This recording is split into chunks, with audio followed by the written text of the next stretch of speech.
Anni fa la mafia uccideva il giudice Rosario Livatino, iniziative tra Agrigento e Canicattì, tradizionale omaggio sul luogo dell'agguato.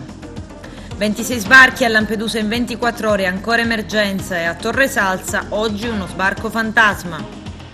Palma presenta la candidatura a Città della Cultura, Porta Empedocle Tom Sinatra in concerto, manifestazione ad Agrigento dell'Associazione Vittime della Strada. L'esordio dell'Acragas nel campionato di eccellenza inizia con una vittoria entusiasmante 4-2 contro la Folgore Castelvetrano.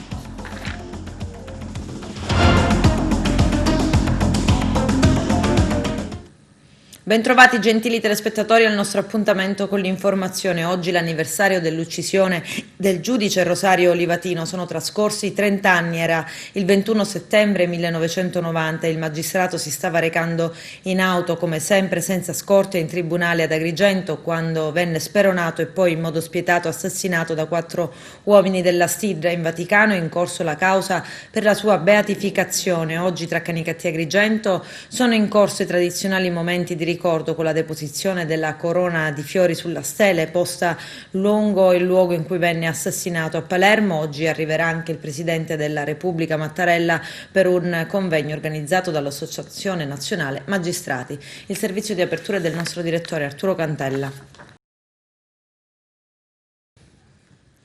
A 30 anni dalla sua morte è stato ricordato oggi il magistrato agrigentino originario di Canicattì ucciso dalla mafia Rosario Livatino. Alla presenza di tante autorità incontrate a Gasena è stato Giuseppe Miceli, in rappresentanza dell'Associazione Nazionale Magistrati, sottosezione di Agrigento, che ha aperto l'evento con un suo ricordo, Alessandro Damiano, che ha impartito anche la benedizione ai presenti, il prefetto di Agrigento Rita Cocciufa, presente anche il questore Roseraci, il neocomandante dei Carabinieri Stingo, Don Giuseppe Livatino, l'ex presidente del Tribunale D'Angelo, l'assessore Totò Cordaro in rappresentanza della regione siciliana. Sì, il 21 settembre del 1990, la mattina del 21 settembre, un vile attentato mafioso strappava la vita del dottor Rosario Angelo Livatino, sottraendolo così ai suoi familiari, ma sottraendolo ai suoi amati genitori, ma sottraendolo anche a tutta la nostra comunità, a questa provincia e a noi colleghi, a noi magistrati che tanto avevamo avuto e tanto avremmo avuto bisogno di lui in questi anni. Se il dottore Livatino non fosse finito tragicamente come è finito, cioè oggi sarebbe stato ancora in tribunale a lavorare in silenzio, in maniera schiva, sobria, altera ad ogni tentazione esterna, estremamente concentrato sull'esercizio della funzione giurisdizionale. Ecco, questa è la figura del giudice che noi vogliamo ricordare, lontano da altre figure che in tempi più recenti purtroppo sono venute alle cronache. Rimane tutto per chi vuole cogliere quella testimonianza ovviamente e quell'eredità.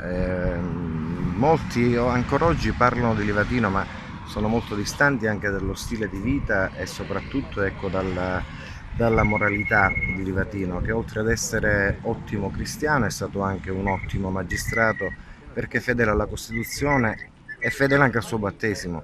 Ecco perché la duplice fedeltà ha fatto di lui veramente un magistrato, potremmo dire oggi, più unico che raro. Certamente ha lasciato un grande patrimonio in termini di valori, in termini di idee, in termini anche di azione giudiziaria vera e propria.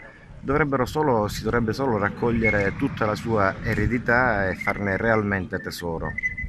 Oggi è un giorno particolare perché credo che ognuno di noi senta forte anche il peso di una grande eredità lasciata da questo esempio di magistrato, un esempio forse unico di uomo di fede e di uomo di legge. Ecco. Leggevo che lavorava con il codice da una parte e il Vangelo dall'altra. E allora questa è una terra che non avrebbe avuto bisogno di eroi, ma nessuna terra ha bisogno di eroi, però purtroppo non possiamo che dire che è un eroe, è stato un eroe, oltre che probabilmente sarà anche un santo. Quindi un esempio che non dobbiamo ricordare solo oggi, ha ragione anche il Cardinale a dirlo, e l'ha detto in una recentissima occasione, come faceva rilevare Don Alessandro. Non dobbiamo avere bisogno di eroi, però dobbiamo ricordare una persona così ogni giorno. Questo deve essere un esempio soprattutto per i nostri ragazzi, una cosa che diciamo sempre, la ripetiamo, ma non è mai abbastanza. Un sacrificio portato alle estreme conseguenze. Non bisogna chiedere a chi serve lo Stato un sacrificio portato alle estreme conseguenze, bisogna chiedere con forza che chi rappresenta le istituzioni deve fare ogni giorno correttamente, con coscienza, il proprio dovere. E quindi da questi comportamenti virtuosi, se ci saranno, deriverà anche uno scatto di questa nostra società e di questa nostra comunità. Io credo che dovremmo essere in tanti a crederci e così ce la potremo anche fare. Assessore Cordaro, oggi qui si ricorda Livatino, 30 anni, lei rappresenta la regione siciliana.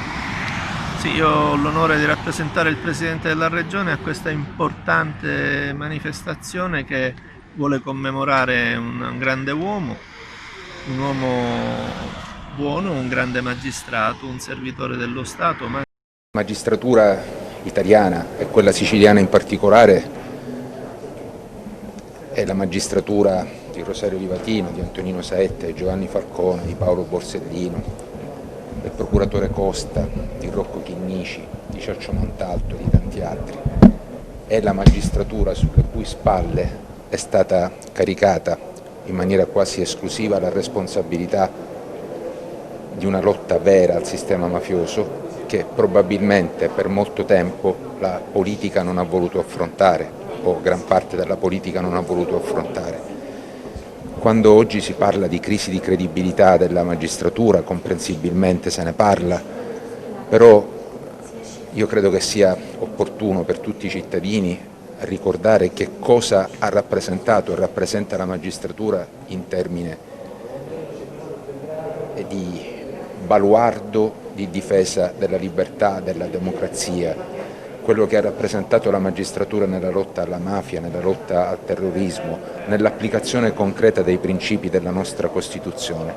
Ecco, noi dobbiamo riportarci ai valori che quei nostri morti ci hanno insegnato, il valore dell'autonomia, della indipendenza, del coraggio, della capacità di vedere il fenomeno mafioso anche con una visione d'insieme e strategica. E credo che abbiamo tutti il dovere di ricordare, di fare memoria e lo Stato a tutti i livelli dovrebbe avere il coraggio e la responsabilità di capire che la lotta alla mafia non appartiene solo al passato, deve appartenere al presente e deve appartenere al futuro. Qualsiasi governo di qualsiasi colore dovrebbe considerare la lotta alla mafia come una priorità per il Paese, in ogni momento, per una questione di libertà e di democrazia. La mafia rappresenta una privazione di libertà e di democrazia talmente forte, talmente evidente anche in questo momento che meriterebbe una reazione diversa. I nostri morti meritano non solo una memoria retorica che diventerebbe soltanto sterile esercizio retorico, ma meritano che sulla scia del loro esempio tutti facciano la loro parte. Lo Stato italiano dovrebbe fare in modo di, nelle maniere previste, di illustrare e di spiegare meglio alla Corte europea la specificità del fenomeno mafioso. Dovrebbe anche cercare di spiegare la specificità di un'organizzazione mafiosa le cui regole prevedono che si esce dalla stessa organizzazione mafiosa soltanto o con la morte o con la collaborazione con la giustizia. E quindi la semplice dissociazione, ammesso che quel detenuto si fosse dissociato, o il semplice comportamento corretto all'interno del carcere non sono fattori sintomatici di un venir meno della grande pericolosità del mafioso. La mafia è cambiata, è innegabile perché la mafia stragista dei Corleonesi ha subito una sconfitta sul campo. Anche nella nostra provincia non abbiamo più quei morti che hanno caratterizzato gli anni 90, però è chiaro che la mafia ha cambiato pelle, è una mafia affaristica, è una mafia che si fa vedere meno, è una mafia che fa alleanza con la politica, con l'imprenditoria e per ciò stesso forse anche più pericolosa. Ed è pericoloso il fatto che molte volte si tende a non riconoscere questo momento della mafia, questa storia attuale della mafia. E poi, come ha detto il dottore Di Matteo, come abbiamo visto, probabilmente c'è ancora da fare uno sforzo, capire chi c'è dietro delitti eccellenti, stragi eccellenti, fare ancora uno sforzo per democratizzare la conoscenza di questo paese. Agrigento è oggi una città apparentemente tranquilla, una città dove non ci sono imprese, dove non c'è una forte economia e dove le imprese sono imprese che beneficiano di contributi pubblici e per cui è chiaro che l'impresa beneficia di contributi pubblici, succede inevitabilmente una commistione tra il politico, l'imprenditore e centri di interesse vari. Quanto è lontano il traguardo della sconfitta della mafia da parte dello Stato? Innanzitutto bisogna scrollarsi da dosso regole investigative, bisogna avere il coraggio di andare fino in fondo e questo lo dico per le stragi di Stato e quant'altro. Poi bisogna recuperare tutto, una dimensione etica della vita politica, della vita democratica. È la politica che deve recuperare questa visione etica. Giusto l'altro ieri la Commissione antimafia ha fatto un elenco di candidati che non avevano i requisiti. Ecco, non bisogna mai arrivare a un elenco dall'alto, probabilmente è la stessa politica che deve selezionare la sua classe dirigente e proporsi in modo credibile, così come in modo credibile devono proporsi i magistrati, questo è chiaro. Successo sabato scorso 19 settembre per l'evento organizzato dal Lions e dal Leo Club Agrigento Osti in ricordo del 30° anniversario dell'omicidio del giudice Rosario Angelo Livatino. È stato proiettato il docufilm Il giudice di Canicattì del collega Davide Lorenzano allo Spazio Temenos. Subito dopo c'è stato un dibattito. Il giudice Luigi D'Angelo, presidente emerito del Tribunale di Agrigento, ha ripercorso tutti i momenti emozionanti della vita professionale vissuti fino a 2 giorni prima da quel 21 settembre 1990 insieme a Livatino, amico e collega. A seguire l'intervento di Giuseppe Palilla, presidente dell'Associazione Amici del giudice Rosario Livatino, compagno di classe del giudice. Questa mattina una trentina di migranti sono arrivati indisturbati a Riva, alla spiaggia di Fungiterri a Torre Salsa. Appena arrivati sono scesi e tranquillamente si sono diretti attraverso i sentieri della riserva naturale nell'entroterra per raggiungere la strada statale 115. Sul posto delle forze dell'ordine che stanno cercando di rintracciare qualcuno dei fuggitivi. Lampedusa nuovamente in emergenza, sono 26 gli sbarchi registrati nelle ultime 24 ore. L'intervento del governatore della Sicilia, Nello Musumeci. Vediamo. Oltre 1200 presenze all'hotspot di Lampedusa, ancora ammassati. Di nuovo lo Stato ha rivendicato in ogni sede la sua competenza, ma continua a non esercitarla fino in fondo. Segnalo che non mi risulta che nessuno degli interventi segnalati dalla task force regionale sia stato eseguito per adeguare la struttura alla fase di emergenza sanitaria in corso. E anche l'iniziativa diplomatica di cui ci ha parlato a Roma il ministro Lamorgese non ha prodotto alcun effetto. A scriverlo mediante post sulla sua pagina Facebook è il governatore della Sicilia Nello Musumeci, che prosegue: il fenomeno degli sbarchi in Sicilia è affidato al clima, non alla politica. Se c'è brutto tempo si rallenta, con il bel tempo si arriva a flusso continuo. Se non bastassero i barchini, le navi quarantena sono piene di persone portate dalle ONG. Anche in questo il governo non ha voluto raccogliere la nostra proposta. Avevamo detto una cosa di buon senso: se la Sicilia deve gestire gli sbarchi autonomi non può sopportare anche quelli programmati dalle ONG, che andrebbero quindi destinati in altri porti europei. Risultato: navi piene, hotspot stracolmi, con rischio di contagio per chi arriva, per gli operatori e per la collettività. Sono trascorsi molti giorni dalla mia ordinanza ed oggi posso serenamente dire che alle parole non sono seguiti i fatti, che l'Europa non guarda alla Sicilia, al Mediterraneo e che il governo nazionale preferisce polemizzare con il presidente eletto dei siciliani piuttosto che avere l'umanità e l'umiltà di riconoscere ritardi e omissioni. Una cosa è certa, ho il dovere di intervenire, prosegue ancora Musumeci, e niente e nessuno potrà intimidirmi o farmi desistere dal dovere di tutelare la salute di tutti. Un ennesimo post del presidente della regione torna sul caso Open Arms. Apprendo adesso che sono oltre 60 positivi arrivati con la Open Arms a Palermo. A questi si aggiungono quelli già presenti in Sicilia e quelli che hanno test in corso. Il tutto mentre la zona rossa istituita si è rivelata una scelta tempestiva, con il numero dei positivi nella comunità di Palermo cresciuto oltre le 100 unità. E poi Lampedusa, di nuovo stracolme, le ONG che pretendono di utilizzare porti siciliani mentre stiamo scoppiando. Vorrei che ragionassero di questo al vertice europeo del 23 settembre. Vorrei che capissero che l'Europa è assente sul fronte più scoperto, il Mediterraneo. Lo hanno abbandonato e l'Occidente non può fare finta di nulla.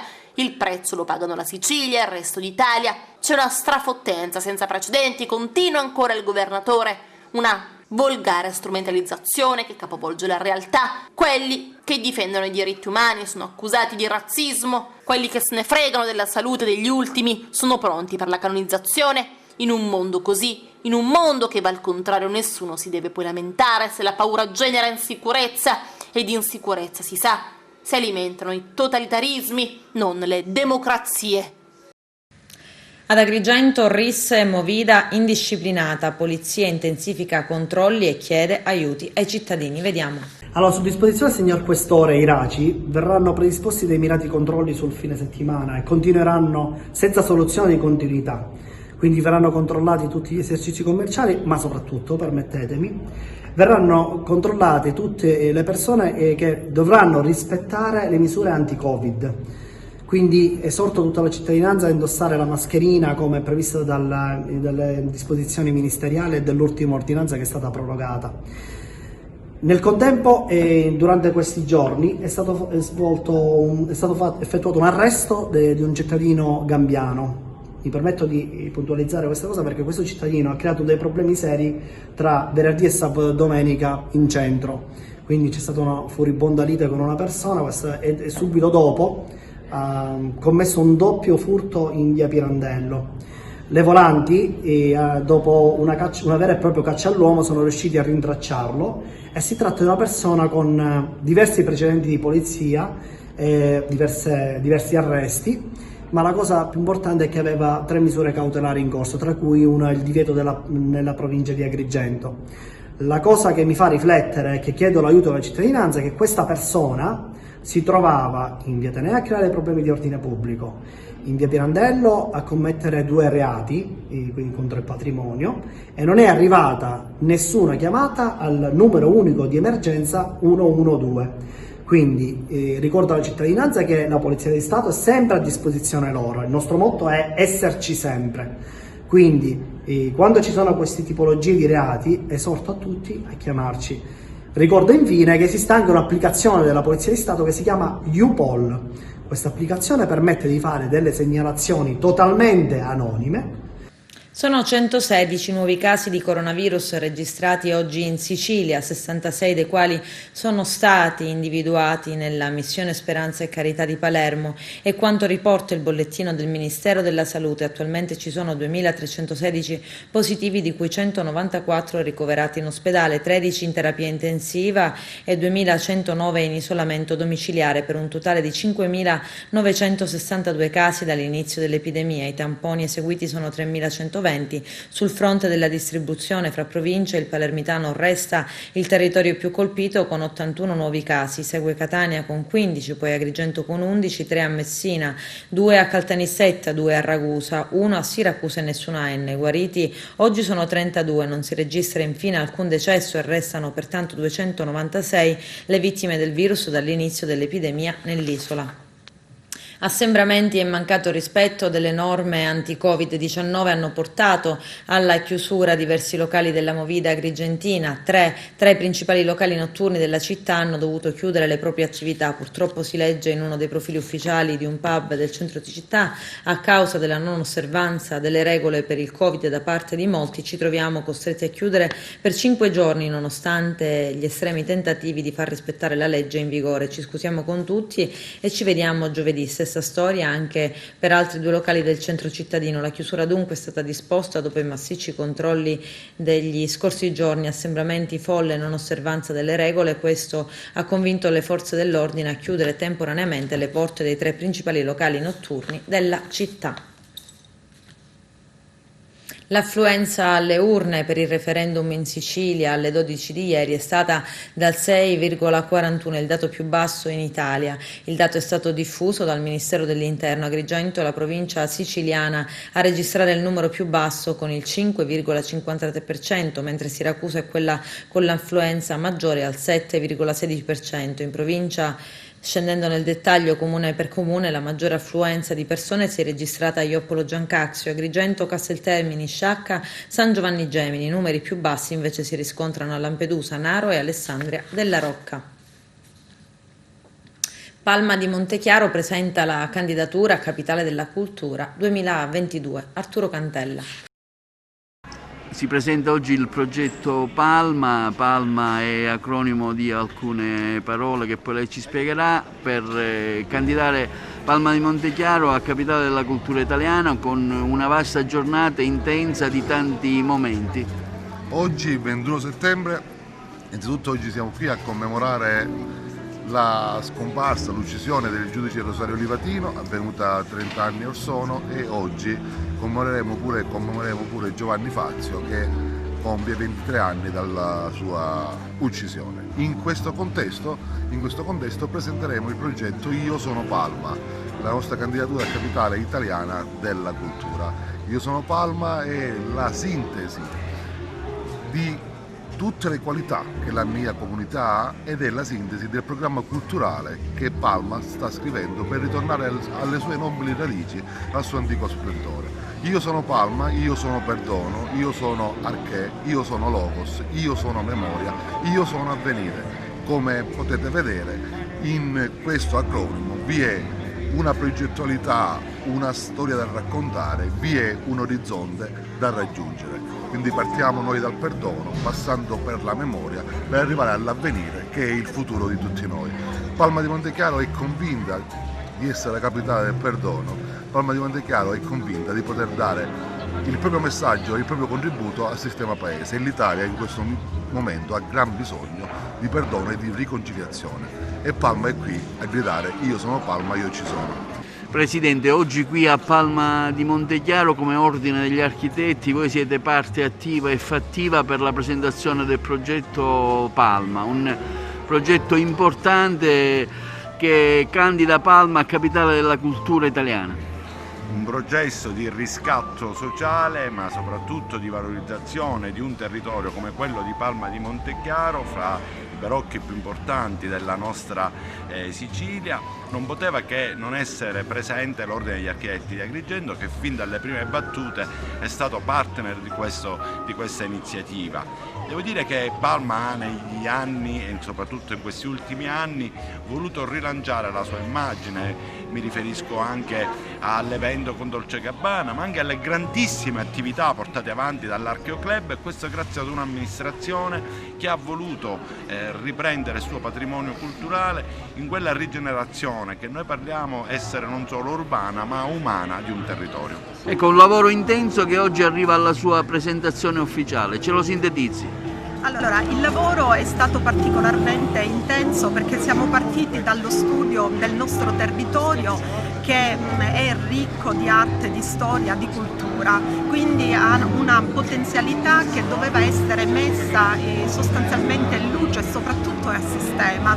Il dossier è costituito infatti da varie parti. La prima parte illustra il patrimonio del nostro contesto, mentre la seconda parte è finalizzata alla progettualità. Tutti i progetti sono racchiusi nell'acronimo Palma. P come perdono, A come archè, quindi racchiuderanno i progetti finalizzati alla valorizzazione del contesto archeologico. Poi abbiamo logos come mente e memoria, e in questo caso abbiamo il collegamento naturale di Giuseppe Tomassi di Lampedusa con il territorio e il Gattopardo.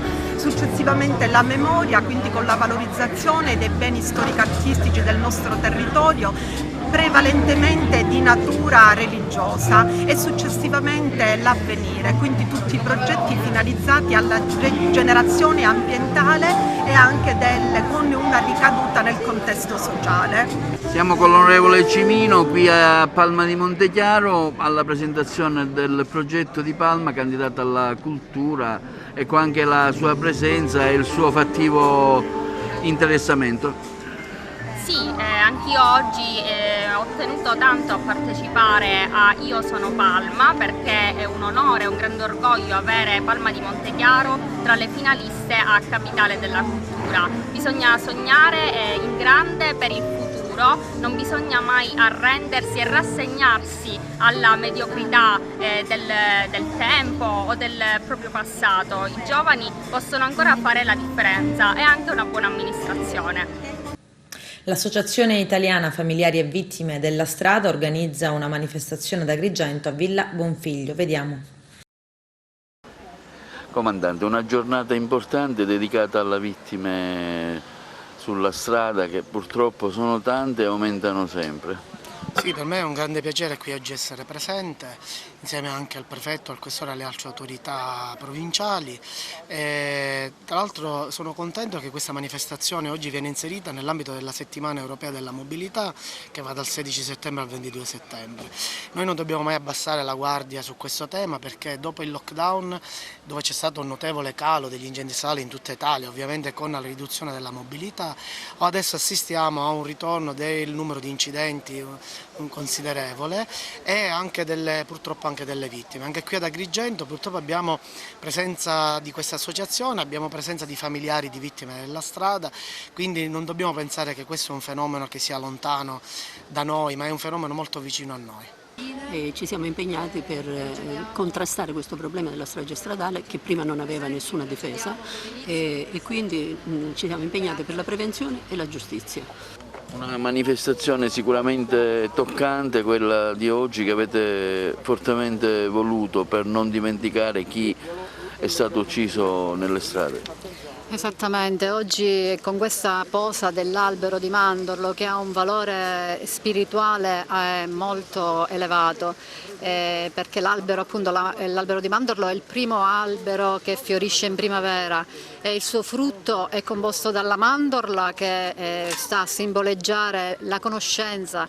Per raggiungere appunto un livello spirituale bisogna fare degli sforzi e superare pure determinate prove nella vita per riuscire a raggiungere la conoscenza spirituale. Al di là di questo, del simbolo spirituale, abbiamo messo la pietra commemorativa per avere appunto per la prima volta ad Agrigento un ricordo in memoria di tutte le vittime della strada, così che possa servire oltre al ricordo, alla memoria, dove avere un posto pure noi dell'associazione quando faremo le celebrazioni in loro memoria, dove poter appunto posare i fiori, serva anche e principalmente da monito, da deterrente a tutti gli utenti della strada, perché bisogna ricordare sempre che la vita è un dono, la vita è meravigliosa e abbiamo l'obbligo, il dovere di salvaguardarla. Eletto il nuovo Consiglio dell'Ordine degli Avvocati di Agrigento, 14 dei 15 componenti dell'unica lista informale in campo vengono eletti. Entra solo un candidato autonomo. Si è conclusa, dopo una serie di rinvii legati all'emergenza coronavirus, la 3 giorni di voto per il rinnovo del Consiglio dell'Ordine del capoluogo. Nella lista informale Uniti per l'Avvocatura erano candidati Giuseppe Aiello, Salvatore Amato, Angelo Avanzato, Vincenza Gazziano, Diego Giarratana, Marco Giglio, Riccardo Gueli, Salvatore Infantino, Lucia Stefania La Rocca, Luigi Mulone, Antonio Provenzani, Annalisa Russello, Anna Salvago, Ilaria Sferrazza e Gianluca Asprio. Completavano l'elenco dei candidati Maria Alba Nicotra, Giovanni Crosta, Luca Collura e Anna Pira. Restano fuori Marco Giglio, Maria Alba Nicotra, Luca Collura e Anna Pira. La prima degli eletti è Vincenza Gazziano, che ha conquistato 639 voti, che secondo fondate indiscrezioni era già la presidente designata prima del voto. Prima dei non eletti è Maria Alba Nicotra, che resta fuori per soli 4 voti.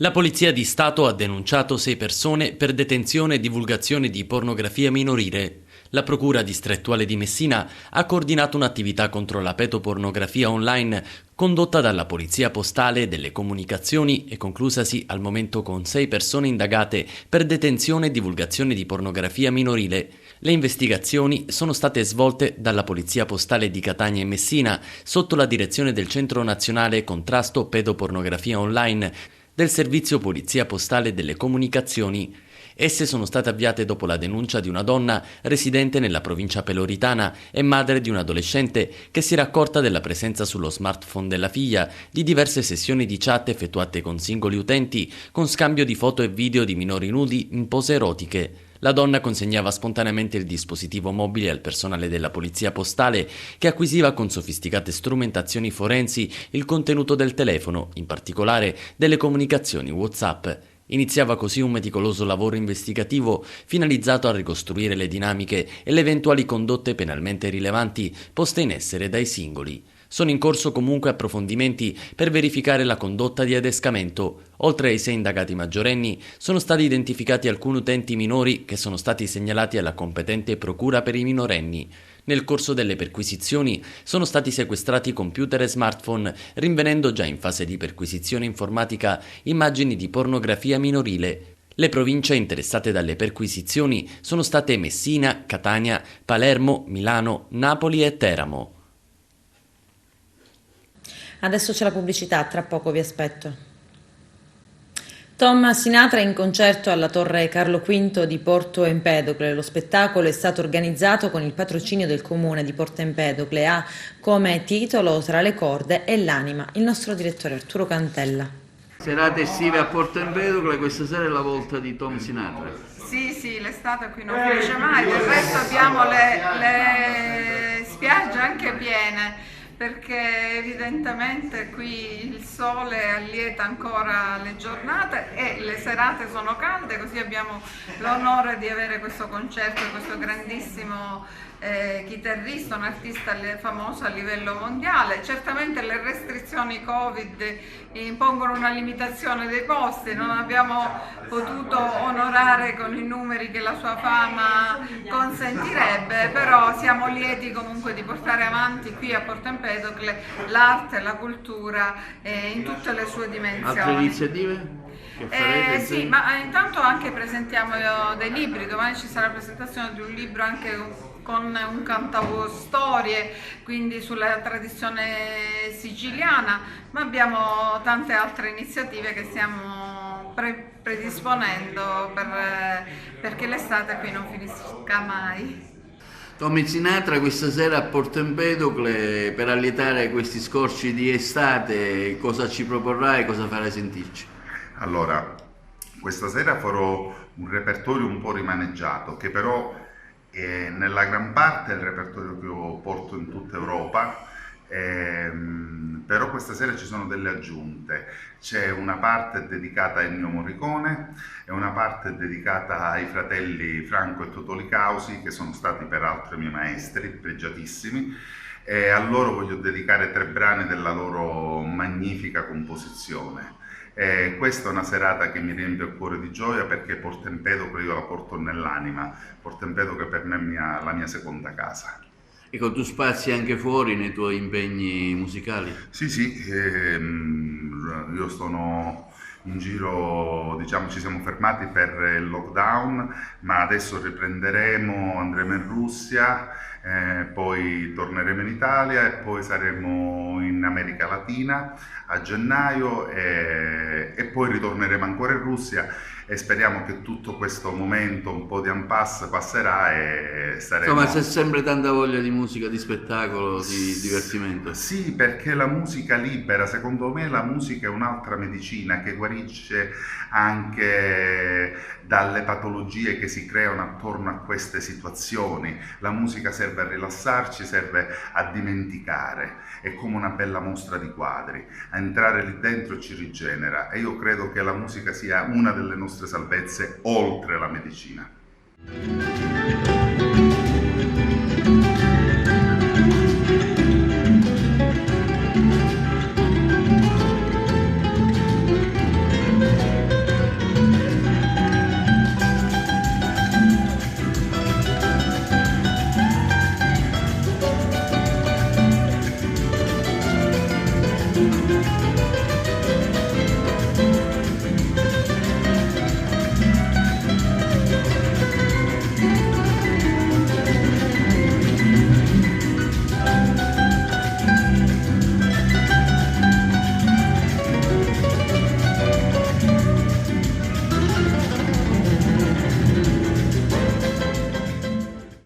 Mazara del Vallo, i familiari dei pescatori sequestrati in Libia, oggi a Roma per protestare. I dettagli nel servizio.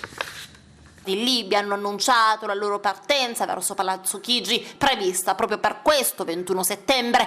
In una lettera indirizzata al Quirinale e ad altre cariche hanno chiesto un incontro con il presidente del Consiglio Giuseppe Conte, riferendo che a partire da oggi seguiranno a Roma l'evolversi della vicenda fino alla liberazione dei pescherecci dei motopesca Antartide e Medinea. Entrambi sono stati sequestrati la sera del 1 settembre a 38 miglia dalle coste libiche, all'indomani di una visita in Libia per suggellare l'accordo tra il presidente del Consiglio riconosciuto dall'ONU Fayed al-Sarraj e il presidente del Parlamento di Tobruk Aguila Saleh. Da allora 18 pescatori si trovano nel carcere di El Kuefia, a 15 km a sud-est da Bengasi. Sin dall'agguato la vicenda viene monitorata dalla Farnesina e dall'intelligence italiana nel tentativo di liberare marittime e pescherecci. In questi giorni i familiari dei pescatori sono riusciti a parlare telefonicamente con il capitano del Medinea, Piero Marrone, che oltre a rassicurarli sulla loro condizione ha chiesto: fate di tutto per riportarci in Italia. Durante la telefonata, una domanda dell'armatore del pescareccio, Marco Marrone dice: ci accusano che hanno trovato droga a bordo. La frase inedita è stata ripresa da un cellulare durante una conversazione in viva voce a margine di una diretta televisiva rilanciata ieri dall'AGI. È chiaro che vogliono alzare l'asticella, dice nella stessa conversazione l'armatore del Medinea, Marco Marrone.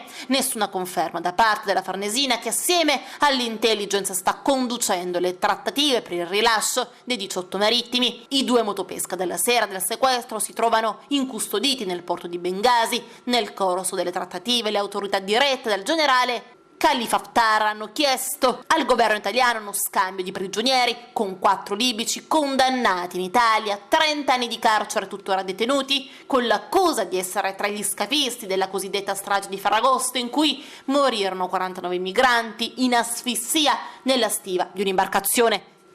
La pazienza della nostra comunità cittadina sta quasi per finire.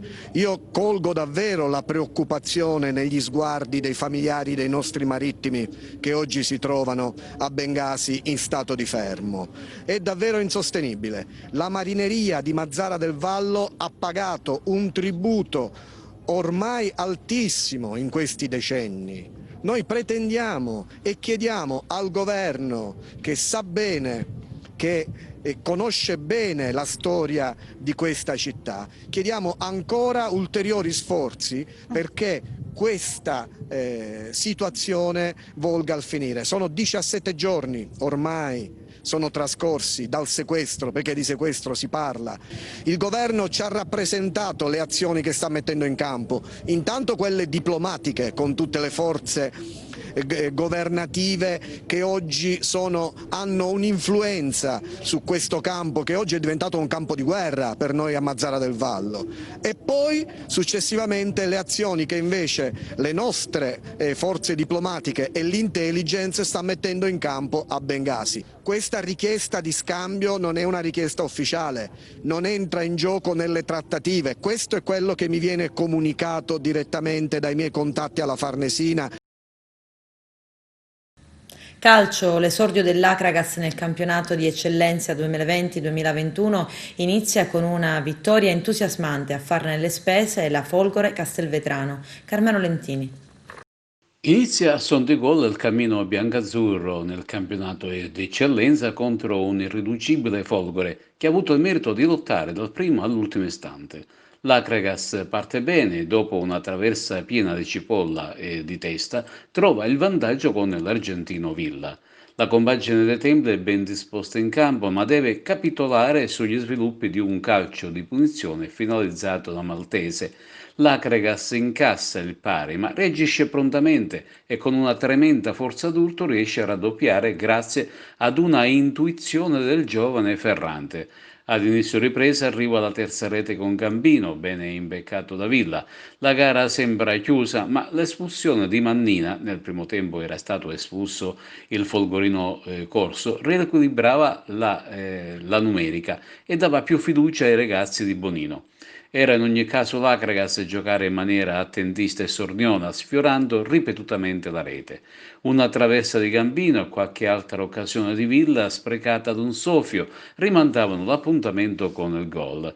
All'86esimo un'incursione di Cipolla in area avversaria si concludeva con un atterramento, penalty e trasformazione dello stesso difensore biancazzurro. Al 90esimo c'è gloria anche per l'attaccante folgorino Carovana, ma che dagli 11 metri supera il portiere di casa Compagno. Ad assistere alla gara la presidente Sonia Giordano, felice della vittoria, la quale preannuncia molto presto delle grandi novità.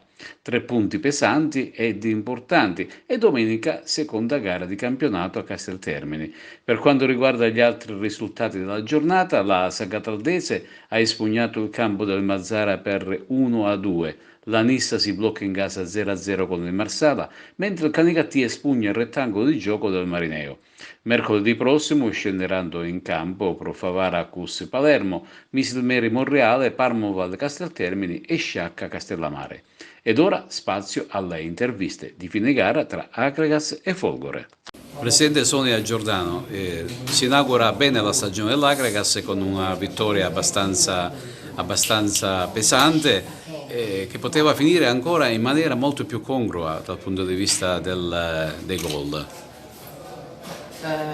Diciamo che mi ritengo soddisfatta e felice. Il primo pensiero sempre, come dico ai tifosi, spero di rivederli al più presto sulle curve. Volevo vederli tutti insieme perché è la prima volta, ma purtroppo non è stato possibile. Io mi auguro che prossimamente sia così. Per quanto riguarda la squadra sono felice per i ragazzi, per l'allenatore. Mi auguro che questo è il primo passo verso quello che io ho detto dall'inizio che vorrei fare. Speriamo insomma che tutto vada sempre bene, però insomma siamo qui il pallone rotondo, quindi oggi sono felice, non ho altro da dire. Se avete domande voi sono qua. Prego. Come prima gara quale emozione ha vissuto? Fortissima, perché essendo il nuovo presidente dell'Akragas. Una fortissima emozione, per la prima volta ho voluto vestire i colori della squadra per essere vicini ai ragazzi e vabbè, è un'emozione che non si può spiegare, però sono molto contenta oggi, davvero, grazie a tutti. Dal punto di vista societario ci sono delle novità all'orizzonte? Può darsi, magari più avanti si possono dire, sai, io sono sempre molto trasparente, però per il momento voglio godermi la vittoria di oggi e non parlare di nulla. Ma potrebbero esserci delle novità, no? Ci sono sempre delle novità quando ci sono io, sempre. Ha segnato il gol, mi sembra che il primo gol dell'Akragas che ha permesso di sbloccare il risultato. Ecco, ci puoi spiegare come è arrivato questa rete? Va bene, è stata una palla di Andrea in profondità, attaccava la porta, è uscito al partito e ha fatto gol. È stato subito, quindi ha aperto un po' la partita. Ti identifichi più un esterno o un centrale? No, io ho sempre fatto la prima punta, ho fatto la prima e seconda punta, però mi adatto, non è un problema. Con Gambino l'intesa va benissimo, ma con Fiavele? Sì, ancora ci dobbiamo conoscere, da poco siamo insieme, ma stiamo facendo bene, dai.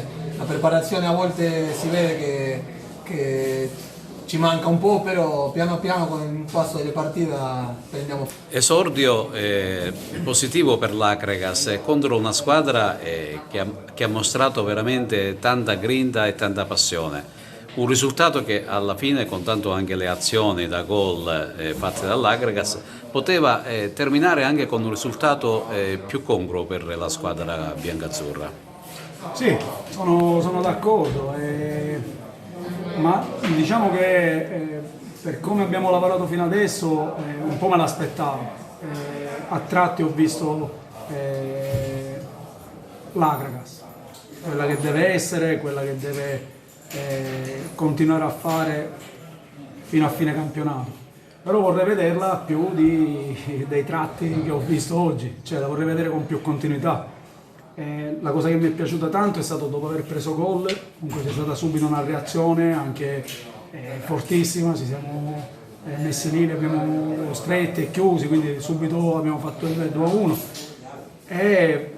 Però ancora sono convinto che possiamo fare tanto ancora meglio, possiamo crescere, c'è una crescita secondo me esponenziale che ha questa squadra e quindi sono ottimista per quello che verrà. Dal punto di vista fisico la squadra nell'ultima parte della gara mi è sembrato un po' in affanno. Sì, ma ci sta, perché comunque stiamo lavorando in una certa maniera, quindi anche a medio-lungo termine, quindi credo che sia anche inevitabile che ciò accada. Poi di fronte comunque c'è sempre gli avversari, oggi a cui devo fare i complimenti, perché comunque è una squadra a me è piaciuta tanto. Quindi sul fattore fisico anche lì comunque siamo destinati anche a migliorare la condizione e questo lo puoi fare solo giocando, quindi partita dopo partita acquisisci i 90 minuti e allora poi puoi mantenere certi ritmi per tutta la partita. Con questo è tutto, termina qui l'edizione del telegiornale. Grazie per la gentile attenzione e per essere stati con noi. A presto.